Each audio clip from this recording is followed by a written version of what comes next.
Well, this is Guy. Hi everyone, I'm CCG Genesis here. Welcome to the channel. And for the very first time, here we are, right in front of you, being filmed. This is my first discussion video. It's okay. Let it go. Alright. Okay, so we're going to be beginning here, in a segment called Into the Void. Into the Void. Yes, we're going into the darker depths, if you will, of what we're going to be thinking about here in our most beloved game, Force of Will. Speaking of, one of the topics that have been hitting Force of Will very hard these days is just the prevalence of RR. Just all of the RR shenanigans that we can think of. By the way, RR, reflect refrain. Just letting that go for the newbies here. So, that in mind, the question seems to come up every now and then. In the end, is it the player that is the driving force behind the deck, or is it the deck itself? It's definitely the player. The player chooses what card they want to put into every single deck. Every player has their own tech choices. Every player has a different sort of play style. Every deck can be the same, and every deck is completely different. I've seen so many varieties of R&R that in itself is just the player's choices. It's not like Yu-Gi-Oh! Where you're based around archetypes, and every archetype does the same thing for everything else. Here, it's not an autopilot thing. You legitimately pick your cards for what you want your deck to do. Like for my Lumia deck, for example, I've played Joan of Arc because it protects just humans in general. It's not like it protects this one creature and then brings out this one creature like Pandora does. But even though that's not really an archetype itself, it's just an engine. That is true. That is true. It is also nice to see that a lot of folks have been decrying that we don't have a diverse meta right now. But what we've been seeing here is wild. Every ruler, almost every ruler in a lot of things may be reflect refrain, but we're seeing so many decks come back from the grave. We're seeing the Six Sages come around. We're seeing Alice's rule be a huge thing. We're seeing the new Fairy Archetype rolling around. Goodness knows how far. The meta itself is diverse, actually. Yeah. It's just the ruler meta is not that diverse right now. And at the same time, one could even argue in this particular game, is it the ruler that makes the deck, or can a deck be allowed to stand on its own 2 feet and you just use the ruler to stabilize? Use the ruler as a secondary effect, as an out, if you will.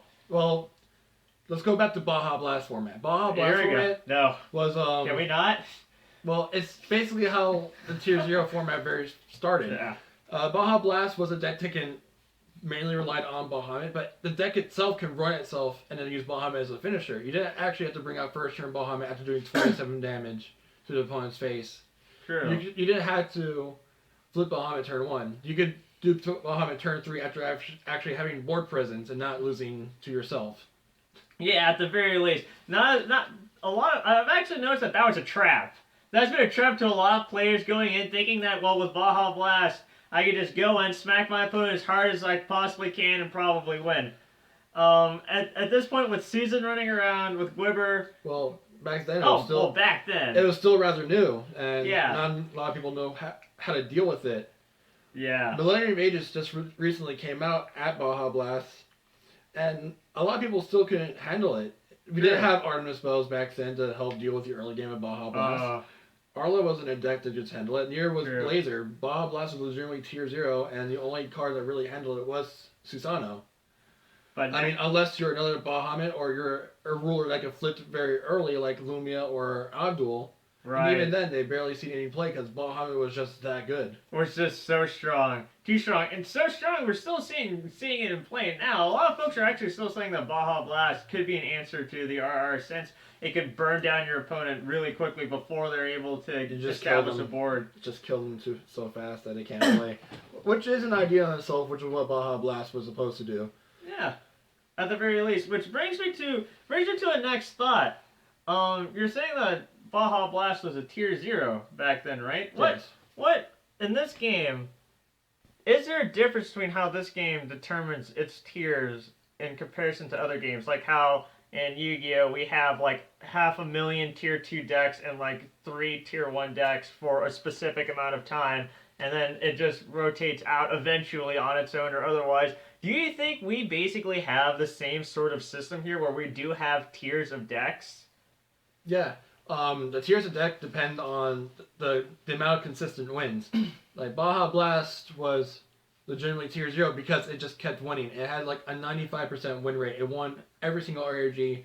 Besides that, one top was like a random Alice, Vlad, a random Idol, a random Grim, out of the massive amounts of Bahamut, and there was. Like, if you go to Yu-Gi-Oh! Right now, a tier 0 deck would be Pepe. Oh, Pepe. Back then, it was Dragon Rulers. Back then, it was Spellbooks. And then we had Airblade Turbo. We had Frog Monarchs being the highest win rating deck of all time, still at 98%. Oof. But at this point, though, especially as we've been moving on past the Baja Blast and we've been getting more and more options just down the line, do you and again, with all the different variants of RR there is, can we even say that tiers will be a thing that will continue to last, continue to be prevalent in this day and age when we're still in this new frontier where we're finding decks and we're finding different ways to build decks and we're finding old decks being relevant again? I mean, one could basically argue that RR is a very high tier ruler, hell, tier 0 because it just tier 0. He has he's right now one of the highest consistent rulers and legitimately winning every ARG at the moment as well in all the tournaments right now. Well, besides the odd Valentina, besides the odd Dark Alice, absolutely. Besides the odd Valentina players, besides the odd Dark Alice. But right now, Reflector Flame has the highest win rates. But can we truly say that there's the deck itself can become that can still be in that tiered structure? We already know that RR is amazing, but what does his touch make other decks suddenly very high tiered as well? Does the tier structure still remain once RR comes in? Yeah. The tier list is basically you would have to describe tier list like if you go into MOBAs, if you go into I can't really compare them to MOBAs because MOBAs are constantly being changing every single day. True. Instead of a card game where it's like change every single 3 or 4 months in advance. Or like Konami. Well, whenever we feel like we're just gonna throw a list at you, you're gonna have to deal with it. Yeah. Here we don't have a set ban list like Konami, so we can't determine cards. Here we have a finite amount of cards for a finite amount of time. Absolutely. And once the next set rotates, once the Grim Cluster set rotates out, all of our hearts break. That's what happens. My Lumia deck basically dies, but then I don't have to worry about Cthulhu anymore, which basically means aggro deck basically dies unless they make a better aggro version of Cthulhu. Can we just take a moment here, everyone, to say a moment of silence for our dearly departing Lumia. Nightmare Before Christmas. Nightmare Before Christmas. Okay, bow our heads. All right. Oh, Lumia, my heart breaks for thee. So yeah, that is what you're saying, and actually that brings me to a thought here. One of the things that I love most about this game, is the fact that, as some other folks have said, everything is broken, and it's amazing. Yeah, think of it like Dota. Everything in Dota is fucking broken as all hell, and it's balanced like that. Yeah, it's just everyone's punching the hell out of each other. You can just put whatever you want. That's part of the freedom that makes it amazing. The thing in this game is aggro is just way too damn strong in this game. But again, it's still a baby. It's still learning. Absolutely. At first, before Flame King Shout was a thing, before Cthulhu, before Rockade, control was really out of control. Absolutely. It was rampaging. Nothing could really win against control unless you were a control deck itself. So control mirror matches would last an hour just to do one game. Because it was like, if you play the first card, you basically lost because you don't have enough mana to counter. The Cake Zone Wars were a thing. Cake Zone? Yeah, Cake Zone Wars were a thing. My god, yes. That sounds like an anime right there. Cake Zone Wars, coming to a theater near you. Or either a TV set, a Crunchyroll. Trademark, yes. You know what? We need to make a plan that. Yes. No. Okay. Yes. Speaking of, I was wondering. We were speaking about the aggro. We were speaking about control and how one was really crazy strong. Okay. This is just from what I've heard statistically. I've been hearing that in a lot of the Europe folks, the control has been topping a lot, and the states and the surrounding area aggro has been topping a lot. And Japan, it's just a bunch of Weird goofy, combo decks. just goofy stuff. And that's actually interesting for a little bit. The fact that there's such a heavy amount of a specific type of deck in theory in specific regions, and I wonder how does this actually get to be? Does does the geography actually affect what's great where? Can we actually enter? Can we actually just ship a guy from one country to another and suddenly find that the big cheese, the big man on campus, suddenly gets his ass handed to him by a bunch of people using his weakness? Well, mainly it's not really geography, it's culture, mind you. Absolutely. Americans are actually very aggressive people. We don't care. Okay, you have offended me, so I'm going to punch you. Because Okay. I am an American, and... I'm an American too, so what? Ah! Sorry, go on. You know we're aggressive people. I'm also a European, so I like to be... Europeans usually like to play the control. In every single type of card game I've seen, Europeans are usually more controlled than other type of players. Like even Take that how you will. Like even in Japan, Japan's always been really laid back. The OCG has always been very laid back. They didn't care. They love to have fun more than they'd like to win. True. And even though it has won multiple times. In the end, shouldn't we be like them? Shouldn't we just be playing this for fun? It's a card game. Shouldn't we just be slapping cards together and enjoying ourselves? That's what card games were made to do. But no. They're made to be for fun. But no, we're here in Sparta. Yeah. Calling the weak. Like if you want to win, you play the strong decks. If you want to have fun, you get have fun. You get have fun by playing the strong decks as well. For me, I like to build decks that are strong, that are fun, that have synergy with each other, like my Lumia deck. I try to build a deck that's very that synergizes very well with each other. Which actually I've been thinking about a lot. And I've been seeing this a lot on the Facebook page too, about a lot of people saying, well, I can't use my favorite ruler anymore. I can't use my favorite deck anymore. I can't do this and that and the other. Just because, well, this is here now, and, well, I can't do it anymore. Same thing, they say the same thing with, Yu-Gi-Oh!, with Magic. Well, this came into play, so I like playing for fun. I can't do this, but with being able to use basically for whatever the hell we want right now, minus Valhalla, can we actually say that? Can we say that we can't use our ruler when we have such unbridled access to pretty much everything? Right, so this is how it basically goes. He's getting serious now. He put the chair up. I love the game. In every single game, I have the specific decks I really love. In Yu-Gi-Oh!, I love the Metal Shades. I played Metal Shades throughout all the Tier 0 formats. I'm still technically playing it through Pepe format. Still kicking ass. Still fantastic Tier 2 deck. Still fantastically. I just wish it was more consistent. And I still need my Metal King Crown Brulee, by the way. Wait, what? Metal King Crown Brulee. That needs to be a thing. Wait, is it? No, it needs to be a thing. Creme Brulee. I can't wait to see that. And then in Magic, well, I can't play my deck anymore since it's like Legacy format Magic. But I played Slivers. Yeah. And anyone who's played Legacy format Slivers. Slivers.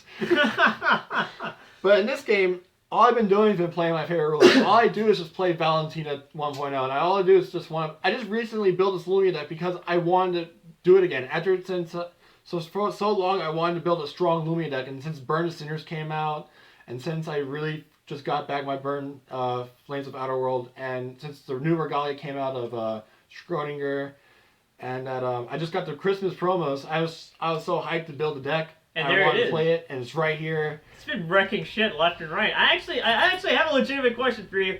Has that lost yet? No. Against anything? No. I mean, just list your necklace of testicles. Just point them out and please tell me where did they belong? Where did you steal them from? All right, so I killed Sylvia, Dark Alice. I've killed Rezard. I've killed Machina. I've killed Grim. I've killed Aggro Reflect. I haven't fought against Control Reflect yet. I haven't fought against Fairy Reflect. But I'm pretty sure that I would be able to handle at least the Fairy Reflect, but not... The Control matchup might be a little bit more difficult for me. Well, as long as you can get fear the priest, fear Elvis. Pretty much. At that point, yeah. I've killed Abduls. Yeah, I'm surprised to actually see Abduls hit the rock still, which is hilarious. When was this? This is when you left. I should have. I should have left. Yeah, this is when you left. Where did all these people come from? Okay, sorry. Go on. For the audience. This is for the game. I've killed Bahamut players. Yes, Bahamut players. I have yet to find another Musketeer deck with this deck yet. But you might get your opportunity on I'll Saturday. get my opportunity hopefully Saturday to do it. Oh boy. Here we go. And I'm just excited for next Saturday. Oh, and yeah, look forward to that Musketeer deck profile eventually. I mean, soon. I mean, you should just put where your heart is, honestly. I play my decks that I love competitively, and they do fantastically well. That's where I put my games at.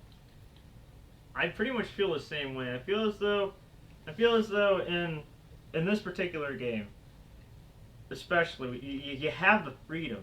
It's so new and just so okay with you experimenting. Experiment. It's so okay with you loving I mean, to be what honest, you're going for. I never thought I would see a day where I saw a 28 Regalia Lumia deck. What? Yeah, I saw a 28 Regalia Lumia deck go second place in Kyoto. Second. Wow. When was this? November 2015. Okay. Well, you heard it here, folks. It happened. But guys, even with RR, even with all that's going on, there is no excuse. And there is no giving up. Well, no, there is an excuse. It's called, do you want to win? Do you want to have a higher chance of winning? And do you know what the ship of failure sails on? It sails on a sea of excuses. Don't lie to yourself. Go in. Take it. Take it. Take that win from you. Wait, from them, pardon me. Or, make a bad deck and take that win from yourself. Who knows, but never give up. I don't think so. I don't think that there should ever be a reason to give up on a deck. And people, if you build bad decks, trust me. When I first came into the game, I've lost every single game I've played. I've only gotten better. I still lose every single game I play against Sensei, pretty much. Pretty much. No one. I just can't deal with Sensei. I can deal with the people who beat Sensei. I cannot beat my Sensei. It is not. We just look at each other, and Destiny says it is 100 years too early for this young man to defeat Sensei. No, it is not till time, young Padawan. I can't wait though. Maybe Saturday. Maybe. Hopefully. But speaking about all this competition, speaking about like making your deck and doing this and doing that, we know that there's a lot of casual players out there. It's just a huge majority of this game. Hell, that's a huge majority of every game, I'm assuming. I used to think I came from playing Yu-Gi-Oh competitively, like hardcore. And going into this, I kind of felt as though maybe I wouldn't want to play competitively at first, but then I started actually going into it and feeling the wins and feeling the fire and feeling the fun and feeling how everything is just there. Do you actually that's there? That's how you're supposed to feel when you're playing card games. Winning or losing. That's the point of the card games, to have fun. Absolutely. But even like competitive play, you can have fun while playing competitively. You shouldn't have to be all so serious. Yeah, of course, you want to win. You want to make most out of your time, yes. But just have fun. That's the point of the game, is to have fun and make friends while having fun. Back when I used to play Yu-Gi-Oh, that's actually how it felt too. I used to play Worms for as long as that's my baby. Worms were my baby, and I actually would enter the tournaments. And I would actually feel sometimes like, and sometimes folks would see me playing, and I would lose, but I would lose laughing and happy and smiling. The other guy would still be so and folks would say, "Oh wow, he must have won." Well, what do you know? And actually, legitimately, this once happened. I walked away with a loss, but I went on to the next round because the judge thought that I actually won. But yeah, that honestly, if you ask me, that should almost be how it should be. If you are not having fun, you are playing this wrong. Like I had times where I was playing Medulci's, I'm playing Gustos, and when there's the Cold Fort format, when there's like Tower Turbos, I'm like, play Gustos, have Dead Gustos freeze OTK them with just Goldos. It's like, take 3,000, take 3,000, take 3,000. There it goes. Amazing. Okay, so... Alright, we're gonna end it off. I hope you guys had a wonderful time with Into the Void. Absolutely. Okay, you know what? He's insisted enough, that's exactly what we're going to call this. Welcome to the first episode of Into the Void. No, we hope, Into the Void. Into the Void. We hope you enjoyed Into the Void, and we hope that you'll continue coming in. We really want to make this a thing. We really want to start continuing to talk to you guys because, okay, I don't know if it's about you, but for me, I feel you guys need a serious talking to. You need to sit down, and you need to be preached at for at least a little while. At least get a different perspective. So I hope that we'll be able to do that for you guys a lot more. We'll be able to, you and me, and him. I'm not in this. Huh? I'm just a guest star. I'm not in this. You and me and him. We're gonna sit down, and we're gonna start. No, stop squirming. We're gonna sit down. We're gonna have a talk. Hopefully every week. Okay. Now put your hands down, and then put them on your keyboard. Your put mouse. them on the table. Yes. Put them on the mouse. Like, link, subscribe. Thanks for watching. Or just leave a comment. Or just leave a comment.